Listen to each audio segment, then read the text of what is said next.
In recent years, the world has been described as an increasingly hostile place for humanitarian aid workers.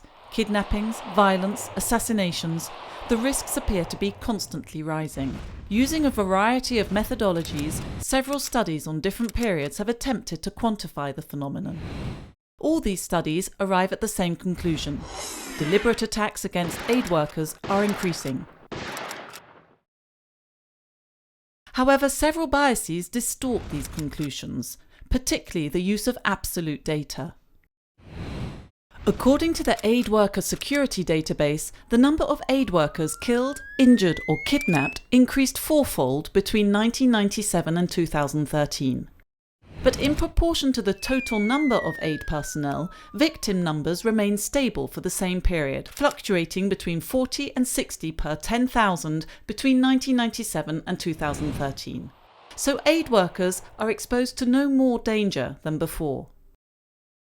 Certain regions have always been more dangerous than others. For example, the Great Lakes region and the Horn of Africa between 1985 and 1998. Nowadays, it's Somalia, Afghanistan, Syria and both Sudans.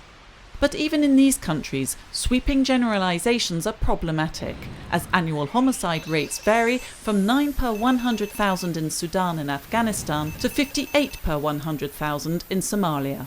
To conclude that there is intent, in these areas at least, to target humanitarian aid requires comparing violence committed against aid workers with that committed against the civilian population in general. To date, nothing proves that aid workers are the targets of generalized or specific violence, or that violence has increased. However, it is clear that the number of aid workers exposed to danger is growing. During the Cold War, delivery of humanitarian aid was usually confined to the fringes of hostilities, refugee camps for example, whereas now it is increasingly delivered right at the heart of conflict. And those delivering it are far greater in number. For example, the number of Médecins Sans Frontières staff has increased threefold since 1998. In Syria, MSF is providing support to 70 medical facilities, so inevitably the risk of becoming a target has increased accordingly.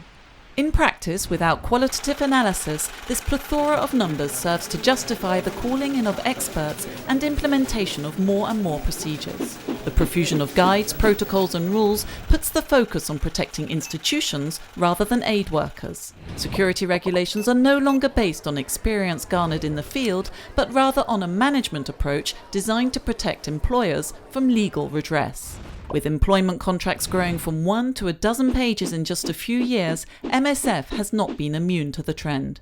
This victimization of aid workers serves a second purpose. It transforms them into martyrs whose protection takes priority over that of the very civilian populations they are supposed to be helping.